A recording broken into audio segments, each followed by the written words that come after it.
Vous voyez toutes ces figurines là? Dites-vous qu'on verra un seul d'entre eux dans le film. Bonjour à tous, j'espère que vous allez tous extrêmement bien mesdames et messieurs et bienvenue sur cette toute nouvelle vidéo dans laquelle on se retrouve pour faire le point sur tout ce qu'on sait, et je dis bien absolument tout ce que l'on sait de ce prochain film live action sur Saint Seiya qui arrive en 2023. Que ça soit le casting, que ça soit l'histoire, que ça soit les personnages, que ça soit la réalisation, bref, tout ce qu'on sait de ce film va être abordé durant cette vidéo. Avant de commencer cette vidéo, je tiens à préciser que je vais essayer de donner mon avis le moins possible durant cette vidéo parce que ça sera le sujet d'une toute autre vidéo qui arrivera dans quelques jours, d'où l'intérêt de t'abonner ainsi qu'activer les notifications parce qu'on va essayer vraiment de suivre l'actualité de ce film de très près sur la chaîne, dans le sens où dès qu'il y a quelque chose, dès qu'il y a une news casting, dès qu'il y a un poster, dès qu'il y a un trailer ou un truc dans le genre, on va essayer de l'analyser sur la chaîne et vraiment suivre l'actualité de ce film de très près. Alors si tu aimes l'univers des Chevaliers du Zodiaque et si tu veux suivre le développement de ce film en général, n'hésite vraiment pas à t'abonner ainsi qu'activer les notifications. Bref, je vais vraiment laisser mon avis pour une prochaine vidéo parce que là je vais vraiment essayer d'être le plus objectif possible, de quoi tout simplement vous donner les informations dont vous avez besoin concernant ce film. D'ailleurs, je vous ai déjà proposé une vidéo réaction et analyse sur le trailer de ce film qui va s'afficher juste ici si vous l'avez toujours pas regardé, dans laquelle on a analysé les scènes de ce trailer plan par plan, sans connaître le casting, sans connaître l'histoire, sans connaître rien du tout, mais vraiment on a essayé d'analyser le trailer sans connaître rien du tout concernant ce film. C'est pour ça que cette vidéo Tout Savoir arrive que maintenant. Bref, tout ceci pour dire que si tu aimes l'univers Saint Seiya et que tu veux suivre un minimum l'actualité concernant ce film, abonne-toi à cette chaîne YouTube, on va essayer de vivre cet événement tous ensemble. Après qu'on aime ou qu'on n'aime pas, qu'on soit mitigé ou pas, je pense qu'on a tous une certaine curiosité concernant ce film, surtout quand on est un minimum fan de Saint Seiya, du vrai Saint Seiya du moins. Bref, le film Saint Seiya, les Chevaliers du Zodiaque, du moins pour son titre officiel en VO, The Knights of the Zodiac, sortira en 2023. Pour l'instant, on ne sait pas forcément si c'est début ou fin 2023, mais je miserai beaucoup plus sur fin 2023 vu qu'on vient à peine d'avoir un premier trailer et que 2023 c'est dans un mois. Du coup, je miserai beaucoup plus pour fin 2023 vu que pour l'instant, on n'en connaît pas vraiment grand chose de ce film à part un tout premier trailer et un premier poster, ma foi, plutôt très sympathique. Oui, j'ai dit que j'allais éviter de donner mon avis, mais on va pas se mentir, ce poster il est incroyable. Il met vraiment en avant toute la mythologie Saint Seiya en général. Il y a ce côté mythique, ce côté grec, ce côté super, je sais pas, ce côté cosmos aussi. Bref, dites-moi ce que vous en pensez en bas dans les commentaires. En plus de ce magnifique poster, on a eu 3 trailers, du moins 2 teasers et un vrai trailer. Un premier teaser qui a été balancé lors de la Comic Con qui mettait en avant beaucoup plus les behind the scenes de ce film. On voyait les chorégraphies, on voyait tout sans effets spéciaux et comment se passait la production du film en général. Un deuxième teaser qui est sorti il y a maintenant une semaine, si je dis pas de bêtises, de 30 secondes qui mettait vraiment en avant quelques scènes du trailer, qui annonçait l'arrivée du trailer tout simplement. Et il y a 2-3 jours de cela, on a eu le tout premier trailer officiel dont la réaction est déjà disponible sur la chaîne YouTube. On se tourne maintenant vers le casting principal de ce film et là vous pouvez être choqués, préparez-vous. On commence directement par Monsieur McKenyu qui va jouer le personnage de Seiya de Pégase. Je sais que j'ai dit que j'allais pas donner mon avis, mais franchement parfait casting, on va pas se mentir. Madison Eastman qui va jouer la réincarnation d'Athéna, sauf que là il y a un petit problème, ça sera pas Saori Kido, ça sera pas Sacha, ni une des nombreuses Athéna qu'on avait vues dans le manga ainsi que l'animé, mais un tout nouveau personnage qui a été créé spécialement pour le film. Alors je vais pas vous mentir, c'est très clairement Saori Kido, ils ont juste changé son nom parce que là on a une certaine Sienna, alors on ne sait pas si ça sera Sienna Kido ou pas, mais en tout cas elle s'appellera bel et bien Sienna et non pas Saori et non pas Sacha ou une autre Athéna. Mais ce qui est sûr et certain, c'est que ça se rapproche vraiment de Saori, ils n'ont juste pas osé utiliser le prénom Saori.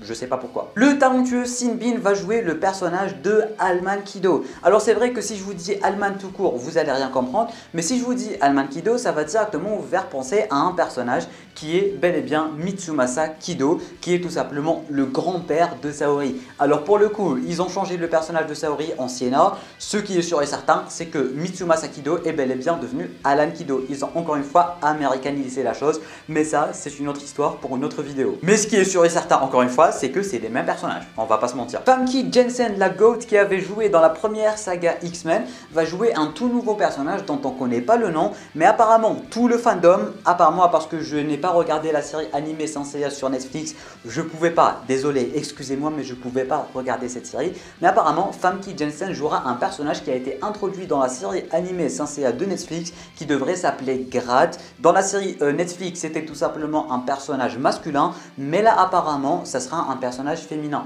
Du coup, son personnage n'est tout simplement pas issu de l'œuvre originale Saint Seiya, mais a bel et bien été créé pour la série animée et du coup, on peut potentiellement supposer qu'on est plutôt sur une adaptation de la série animée de Netflix plutôt que l'adaptation de Saint Seiya en général.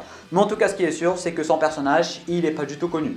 Et heureusement que j'ai pas regardé la série Netflix. Mais en tout cas, c'est une très bonne actrice et une bonne tête à vie. J'ai hâte de voir ce que ça va donner. Là aussi, pour le coup, son personnage n'est pas confirmé, mais il est bien dans le casting original. Nick Stahl devrait potentiellement jouer le personnage de Cassius. Et oui, le fameux chevalier qui s'était battu contre Seiya pour avoir l'armure de Pégase, tout simplement. On l'avait déjà vu dans la première bande-annonce et techniquement, ça devrait bel et bien être Cassius. Mais encore une fois, c'est à prendre avec des pincettes. C'est pas du tout sûr que ça va être Cassius. Mais il y a vraiment de fortes chances. Diego Tinoco jouera le personnage de Ikki du Phoenix, du moins de Ikki tout court, parce que pour l'instant on ne sait pas forcément si ça sera Ikki du Phoenix ou autre chose. Et oui, les adaptations c'est comme ça, mais en tout cas Ikki sera bel et bien présent dans ce film. Et pour finir, monsieur Marc Dacascos jouera le personnage de Tatsumi. Du moins ils l'ont appelé Mylock si je dis pas de bêtises ou un truc dans le genre. Je pense que c'était son nom italien ou un truc dans le genre. Bref, c'est Tatsumi pour moi. Et pour finir, on sait que ce personnage va apparaître dans le film, c'est juste qu'on n'a pas de casting.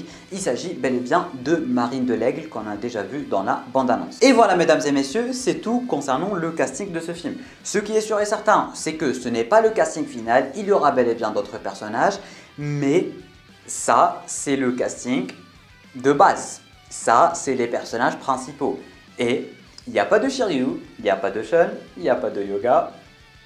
Tu vois, déjà là, ça sent pas très bon. Et juste Ikki, il n'a pas été nommé Ikki du Phoenix, mais juste Ikki. Il y a uniquement Seiya qui a été nommé Seiya de Pégase. Tu vois, là, tu te dis, il y a un certain problème. Mais ça reste à voir. Mais en tout cas, ce qui est sûr et certain, c'est que dans le casting principal et original, il n'y a ni Shiryu, ni Yoga, ni Shun. Voilà, on n'a pas le top 5. On n'a vraiment pas le top 5 et là il y a un sérieux problème. En tout cas, on sait que la production a au minimum prévu 6 films. Et oui, ça sera en quelque sorte un genre de saga si on peut dire ça comme ça.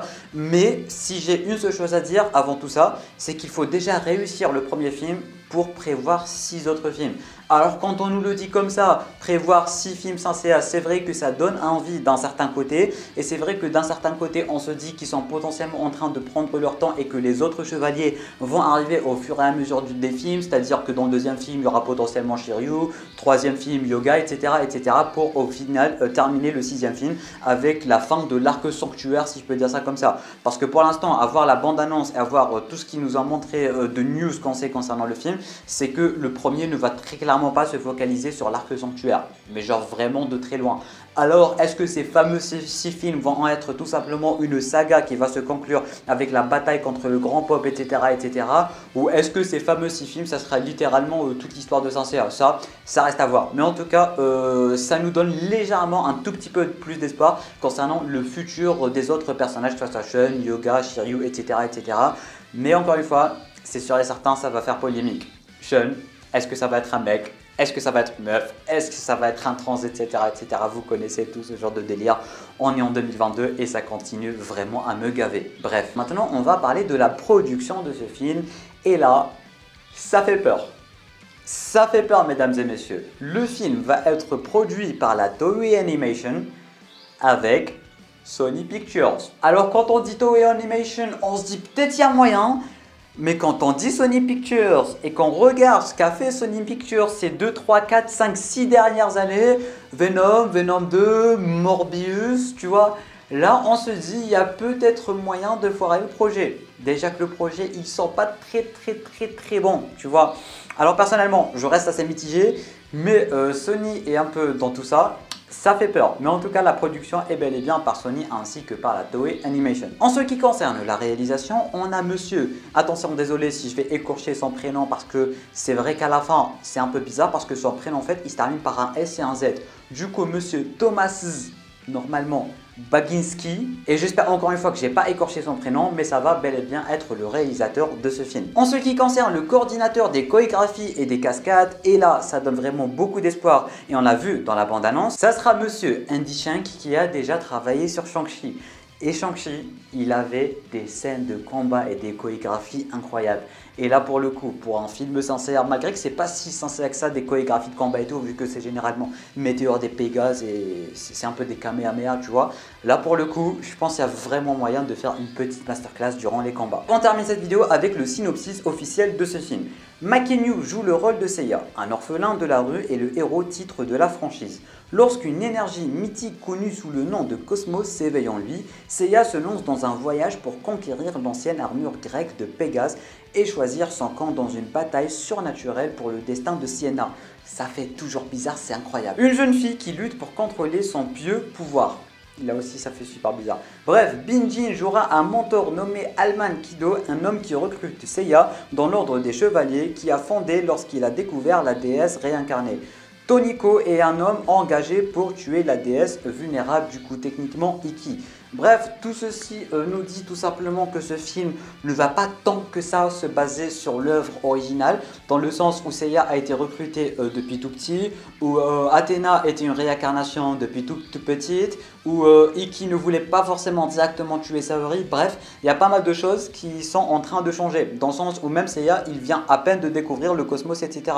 Bref, ça reste à voir, en tout cas c'est une adaptation, on verra bien ce que ça va donner. Oui, le moment n'est pas pour mon avis, ça arrive dans une autre vidéo. Tu te souviens? Et bien voilà mesdames et messieurs, c'est la fin de cette vidéo. On a fait le tour concernant toutes les informations qu'on a concernant ce prochain film Saint-Seiya qui arrive en 2023. Bien évidemment, dès qu'on aura un nouveau trailer, un nouveau poster, de nouvelles news casting et de nouvelles news tout court, je serai là pour vous en parler sur cette chaîne YouTube, d'où l'intérêt de vous abonner ainsi qu'activer les notifications. En tout cas, n'hésitez pas vous à me dire en bas dans les commentaires qu'est-ce que vous pensez de tout cela sans avoir regardé le trailer. Est-ce que vous êtes plutôt mitigé? Est-ce que vous avez d'espoir? Parce que personnellement, franchement, ça me hype et ça reste à voir. Parce que d'un côté, j'ai ce côté, je veux aller voir, je veux aller me faire mon propre avis et je veux revoir Saint-Seiya revenir en 2023, tu vois. Du coup, d'un côté, je suis vraiment hype et d'un côté aussi, j'ai peur. Mais je veux absolument aller regarder et voir ce que ça pourrait donner. Franchement, je veux absolument voir ce que ça pourrait donner. Bref, mesdames et messieurs, on va pas faire plus long que ça. Tu peux t'abonner à la chaîne YouTube ainsi qu'activer les notifications en cliquant juste ici sur ma gueule qui n'est pas si grosse que ça. Tu peux regarder une autre vidéo en cliquant juste là. Je compte sur toi pour partager cette vidéo à un max de fans de Saint-Seiya que tu connais, de quoi voir un peu leur avis concernant ce film et de quoi leur donner plus d'informations concernant ce film en général. Et sur ce, moi je vous dis à très bientôt pour une toute nouvelle vidéo. C'était Namiat, portez-vous bien.